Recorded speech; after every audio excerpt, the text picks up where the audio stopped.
I've been married to Mia for almost 8 years. We have a comfortable life, decent jobs, no kids by choice. Our marriage wasn't perfect, but I thought we had something solid, inside jokes, shared dreams, and this mutual, we're a team against the world, vibe. Over the past 6 months, though, Mia's been different. It started with little things, staying late at work more often, suddenly buying new lingerie, for herself, she said, and a constant need to get some space by going out with her coworker friends. I tried to chalk it up to work stress. I trusted her. 2 weeks ago, she told me she had to go on a 3-day business trip to another city for client meetings. That wasn't unusual for her job, she's in marketing and sometimes travels for events. Still, she seemed overly excited about it. She even got her nails and hair done before leaving, which was not typical for a work trip. The night before she left, I offered to drive her to the train station. She flat out refused, said she'd just Uber because it was easier. Weird, but okay. I kissed her goodbye in the morning, watched her throw her bag in the Uber, and went about my day. If only I knew that trip would blow my whole world apart. On the first night of her business trip, I texted her around 9 p.m. asking how the day went. She replied almost instantly, crazy busy. About to crash, babe. Long day tomorrow. Something about that felt off. Normally, she'd send at least one selfie or a photo from the hotel room, she's always been a bit of an oversharer. This time, nothing. I shrugged it off until I opened Instagram later. A buddy of mine had posted a story from a trendy rooftop bar downtown, in our city. In the background, for literally 2 seconds, I swear I saw Mia. Same hair, same leather jacket, leaning across the table laughing with some guy. I told myself I was imagining things. Maybe it was an old post. Maybe it wasn't her at all. But my gut was screaming. The next morning, she sent a "good morning" text, at 11:43 a.m. Not exactly early for someone supposedly in a conference all day. That's when I decided I needed to do a little digging. That evening, I couldn't shake the image from the Instagram story. I messaged my buddy, casually asking when that rooftop bar clip was from. He said, "Last night, man. Place was packed." Why? My stomach sank. I pulled the video up again, zoomed in, and paused it at the exact moment her face turned toward the camera. It was her. No doubt. And the guy she was with? He wasn't some colleague in a suit, he was wearing a casual hoodie and had his hand on the small of her back. I screenshotted it. My hands were shaking. At 8 p.m. I called her. She didn't answer. 5 minutes later, she texted, "Can't talk, in a meeting." Why? A meeting at 8 o'clock. That's when I knew, whatever was going on, it was way more than just work. I remembered that a while back, we had shared locations on Google Maps for safety reasons. She probably forgot about it. I opened the app, heart pounding. It showed her location across town, nowhere near her office.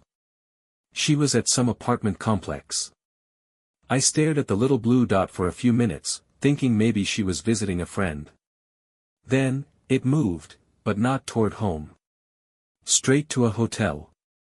At that point, my chest felt tight. I knew if I just sat there, I'd lose my mind. So, I grabbed my keys and drove. When I got there, I parked across the street and waited. My hands were sweating so badly I could barely hold my phone. 10 minutes later, I saw her walking out of the hotel with hoodie guy, laughing, holding his arm like it was the most natural thing in the world. And just like that, it stopped being suspicion. I didn't even think, I just got out of my car and started walking toward them. She saw me first. Her face froze, then instantly switched to this fake, annoyed expression like I was the one interrupting her day. Her, "What the hell are you doing here?" Me, "I should be asking you that." "Who's this?" Her, "Don't start. This is just a friend from work." We were talking about a project. A project. At a hotel. At 2 in the afternoon. I looked at him and asked his name. He didn't answer, just shifted uncomfortably. She snapped at me to stop harassing him. Then, and this still blows my mind, she had the nerve to roll her eyes and say, "You're embarrassing yourself." I laughed.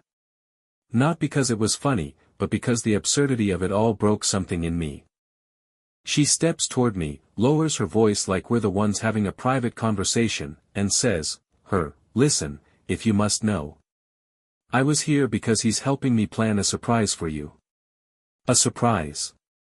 I literally looked around, half expecting a hidden camera crew to pop out and tell me this was some sick prank show. Me, at a hotel? Yes. It's complicated. You wouldn't understand right now. I was going to tell you tonight. The guy finally chimes in, mumbling something about not wanting to get in the middle. She shoots him this death glare that could have melted steel. I realized right then, she wasn't just lying. She was committed to the lie, like it was an Olympic sport. She crosses her arms, tilts her head, and hits me with, "You know, maybe if you actually paid attention to me instead of burying yourself in work, I wouldn't have to spend time with other people." I swear, my jaw almost hit the carpet. I just caught her in a hotel with another man, and she's somehow spinning it like I'm the problem. Me, so this is my fault. Don't twist my words. I'm just saying relationships are a two-way street, and you've been neglectful lately. Neglectful? Lady, I've been pulling extra shifts to save up for our trip to Italy, the one she apparently forgot about while doing God knows what in a hotel room. At this point, I wasn't even sure if I was angrier or just stunned by the sheer audacity. She grabs her phone, unlocks it with this smug little smirk, and waves it at me. See? Look at the time stamps. We were just talking. Nothing physical happened. On the screen is a text conversation with her coworker, full of wink emojis, hearts, and, I kid you not, one picture of her in lingerie with the caption, "Can't wait." Me, this is your proof. Exactly. If something did happen, I wouldn't be texting him like that during it. Think, Mark. Think. I'm thinking she might actually believe her own nonsense at this point. The wildest part, she acts like I'm being unreasonable for not buying it. My phone rings. Unknown number. Normally, I'd let it go to voicemail, but something in my gut tells me to answer. Me, hello. Voice, hey, is this Mark? I think we need to talk about your wife. It's him. The guy from the hotel. Apparently, he didn't know she was married. He tells me she claimed she was single, that they'd been meeting for weeks, and, here's the kicker, that night wasn't their first time there. I'm standing in the kitchen, staring at her as she's pouring herself another glass of wine like she's watching TV, not listening to a man completely blow up her lie in real time. When I hang up, she just shrugs and says, well. I guess the truth's out. But you're overreacting. That word, overreacting, was like throwing gasoline on a fire. I slam my hands on the counter. Me, overreacting? You've been sneaking around behind my back for weeks. She rolls her eyes like I just complained about her leaving the toothpaste cap off. It's not like I killed someone. Stop acting like your life is ruined. That's when something inside me snapped. It wasn't just the cheating, it was the absolute lack of remorse. The smugness. The way she treated my pain like it was some minor inconvenience to her weekend plans. I realized right then this wasn't just a betrayal, it was who she was. And I couldn't fix that. After that conversation, I knew I couldn't just sit around waiting for her to realize her mistakes. I needed a plan, quietly, methodically. I started by backing up important files, moving some of my savings to a separate account, and packing a small bag with essentials. I wasn't leaving impulsively, I wanted to make sure I had control over my life. At the same time, I acted normal around her, like nothing had happened. I cooked dinner, watched TV, and even laughed at her jokes, all while my mind raced with every scenario of confrontation with lawyers, and, honestly, my own emotional survival. It felt surreal. She was lying, manipulating, and I was living under the same roof, pretending I didn't know. It was exhausting. But I couldn't let her see how shaken I was. By the end of the week, I had a solid plan for leaving, making sure I didn't burn bridges I might need for legal or financial reasons. I also started documenting everything: texts, emails, and screenshots. If this ended in court or mediation, I needed proof, not just memories. The emotional weight was heavy, but the clarity was liberating. I finally felt like I was steering my own life again, not her chaos. A few days into my quiet planning, Mia started acting off. Little things first, she'd ask me where I was going, check my phone subtly, and throw sharp little comments like, "You've been so distant lately. Are you seeing someone?" I just shrugged, keeping my poker face. "Just tired from work," I said. But the cracks were showing. She started staying out later, with friends, checking her phone obsessively, and, the kicker, asking me if I noticed her changes in behavior. It was like she could sense the walls closing in. One night, I came home earlier than usual. The moment she saw me, her whole demeanor shifted, panic in her eyes, forced cheerfulness on her lips. She started spinning excuses left and right. I was, just, organizing the apartment. Yeah. Surprise cleaning spree.